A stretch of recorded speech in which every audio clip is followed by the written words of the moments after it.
America में बयान देते हुए मुनीर ने परमाणु हमले की धमकी दी। कहा कि अगर पाकिस्तान डूबा तो आधी दुनिया को अपने साथ ले जाएगा। उन्होंने भारत को चेतावनी दी कि सिंधु नदी भारतीयों की निजी संपत्ति नहीं है। अगर उस पर बांध बनाया गया तो पाकिस्तान 10 मिसाइल हमलों से उसे तबाह कर देगा। मुनीर ने कहा कि हमारे पास मिसाइलों की कमी नहीं है।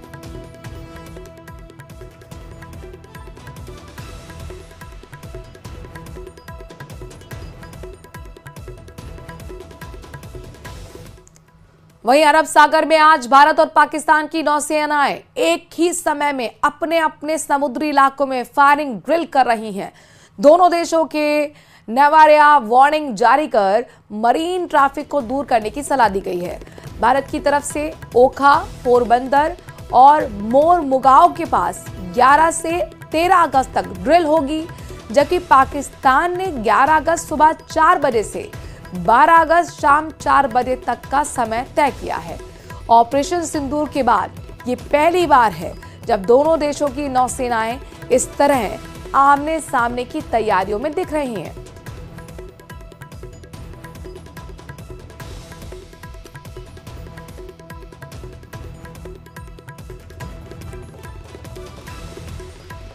ऑपरेशन सिंदूर के करीब 3 महीने बाद army chief general Upendra Dwivedi ने पाकिस्तान को घेरने की सबसे खतरनाक रणनीति से पर्दा हटा दिया।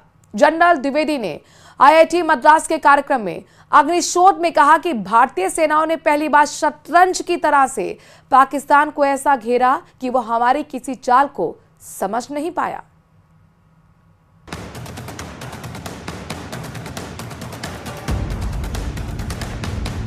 ऑपरेशन सिंदूर में भारतीय सेना के शौर्य के सामने पाकिस्तान ने घुटने टेक दिए थे।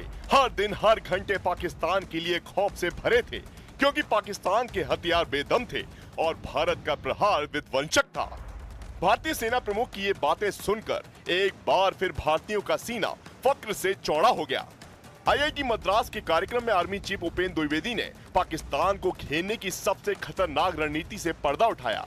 उन्होंने बताया कि कैसे भारतीय सेना के पराक्रम के आगे पाकिस्तान बौना दिखा और उसके पावरफुल होने के दावे खोखले साबित हुए। This is the time that our ground forces were actually playing chess. How many were going forward? How many were staying back? How many were moving somewhere else?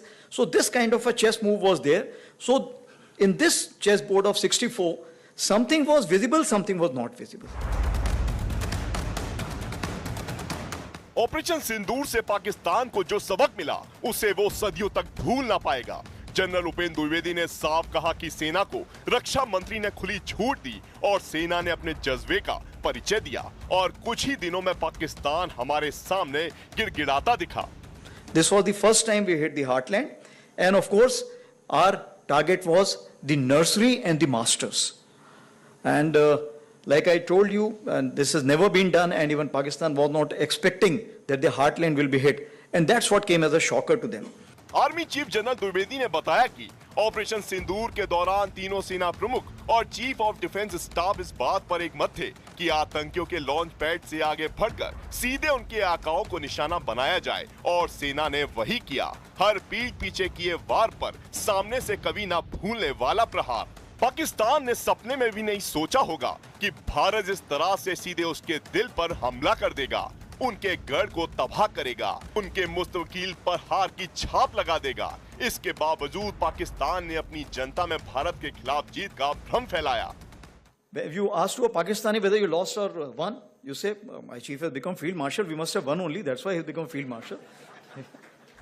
इससे पहले वायुसेना प्रमुख air chief marshal AP Singh ने operation सिंदूर के दौरान पाकिस्तान के 6 aircraft को मारने का दावा किया था। That it was, more of high-tech war which was fought. In about 88-90 hours of war, we were able to achieve, so much of damage to their system that it was very clear in their mind that in this current situation, if they continue, they are going to continue paying for it more and more. So they have come forward and sent a message again through DGMO कि हम बात करना चाहते हैं, and which was accepted from our side. And when I say our side, is not just the Air Force, it's the joint decision that was taken, and it was taken even at the highest level. सेना के मुताबिक पाकिस्तान में 9 आतंकी ठिकानों को तबाह किया, पाकिस्तान के 6 विमान तबाह किए, पाकिस्तान के 5 फाइटर जेट तबाह हुए, पाकिस्तान का अवाक एयरक्राफ्ट तबाह। ऑपरेशन सिंदूर में S-400 गेम चेंजर साबित हुआ। पाकिस्तान में घुसकर मारा, आतंकियों के गढ़ों को नेस्तनाबूद कर दिया, सेना के शौर्य का सबूत दिया और संकेत ये दिया कि ये नया भारत है, ये घर में घुसकर मारता है। और ब्रेकिंग न्यूज आ रही है, तिरुवनंतपुरम से दिल्ली आ रही एयर इंडिया फ्लाइट की कल रात चेन्नई में इमरजेंसी लैंडिंग कराई गई। एयरलाइंस की ओर से इसकी वजह तकनीकी गड़बड़ी और खराब मौसम बताया गया है। विमान में मौजूद कांग्रेस सांसद केसी वेणुगोपाल ने एक्स पर लिखा कि चेन्नई में जब इमरजेंसी लैंडिंग की पहली कोशिश हुई तो सामने दूसरा विमान खड़ा था।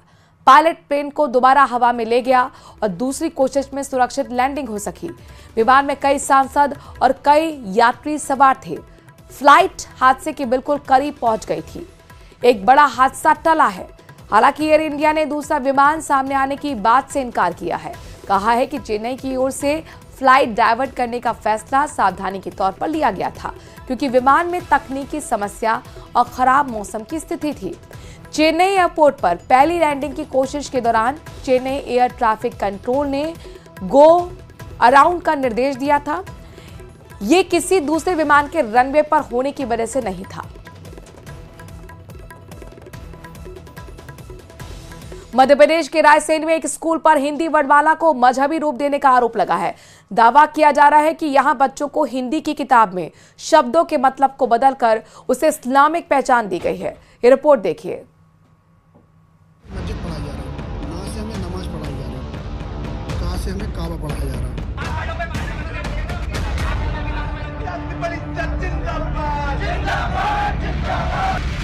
हिंदी की किताब के अक्षरों को कोई भी कभी नहीं भूलता।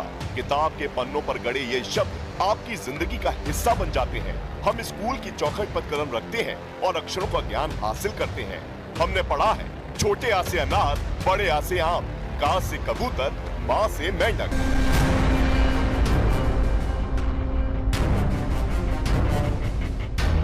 मध्य प्रदेश के एक स्कूल ने इस वर्णमाला के अक्षरों को मजहबी रंग दे दिया। जब स्कूल में टीचर ने पढ़ा दिया का से काबा, माँ से मस्जिद और बच गया विवाद का नया बिगुल। काफ और का से हमें काबा पढ़ाया जा रहा है। फिर हम थोड़े से आगे और जाएंगे, ये ना से हमें नमाज पढ़ाई जा रही। फिर हम थोड़े से आगे जाएंगे, ये बतख जिस प्रकार लिखी गई है ये लगभग उर्दू में लिखा जाता है। ऐसे बत्तख के नीचे बिंदी लगाई जाती है। ये सब उर्दू के शब्द हैं। फिर थोड़े से और आगे जाते हैं अपन, तो इस और जब माँ से हमें मस्जिद पढ़ाई जा रही। मामला मध्य प्रदेश के रायसेन का है, जहां एक प्राइवेट स्कूल पर बच्चों की हिंदी की किताब में अक्षरों का मतलब बदलने का आरोप लगा है। यहाँ का से कबूतर नहीं, का से कावा पढ़ाया जा रहा था। ना से नल नहीं, ना से नमाज पढ़ाया जा रहा था। माँ से मेंढक नहीं, माँ से मस्जिद पढ़वाई जा रही थी। मामले की जानकारी लगते ही विवाद गर्मा गया। अभिभावकों के साथ एबीवीपी के कार्यकर्ताओं ने स्कूल में जमकर हंगामा किया। है और रो रही थी तो मैं भाभी बोलने लगी कि बच्ची रो रही है, इसको थोड़ा देख लो। तो पट्टी पाड़ा बनाने मिलेगा, तो उसमें एक औरत थी हिजाब वाली। तो मेरे मन में आया एक मुस्लिम व्यक्ति का वो है, तो मतलब हिजाब में औरत है। तो फिर मैंने देखा खोल के, तो उसमें ना से नवाज, का से कावा, वहाँ से मस्जिद, तो वो भी जो उर्दू के नीचे बिंदी लग रही थी, पूरी बिंदी पूरी उसमें वही चीज थी। तो फिर मैंने थोड़ा शिवम भैया है उनको बताया, भाई बताया, तो फिर ये सब स्कूल के सामने हमने प्रदर्शन किया है कि स्कूल में खुद मैडम ने एक पट्टी पाड़ा दिया है बच्चों को, और ये मतलब दुकान पे नहीं मिला, बुकों की दुकान पे। ये मैडम खुद मतलब स्वयं पट्टी पाड़ा छपवाया। और क्या लिखा है उसमें पट्टी पाड़े में लिखा है अपने माँ से मस्जिद, ना से नमाज, ऐसे शब्द उसमें लिखे गए हैं। ऐसे बच्चों को कहा से कावा, ऐसे शब्द बच्चों को पढ़ाए जाना जो बच्चों को नहीं पढ़ाना चाहिए। क्योंकि हमने जो पहले पट्टी पाड़ा पढ़ा था उसमें ऐसे शब्द कभी नहीं लिखे थे, और मैडम से बात करने आए तो मैडम ये कह रही यही शब्द हम पढ़ाए जाएंगे।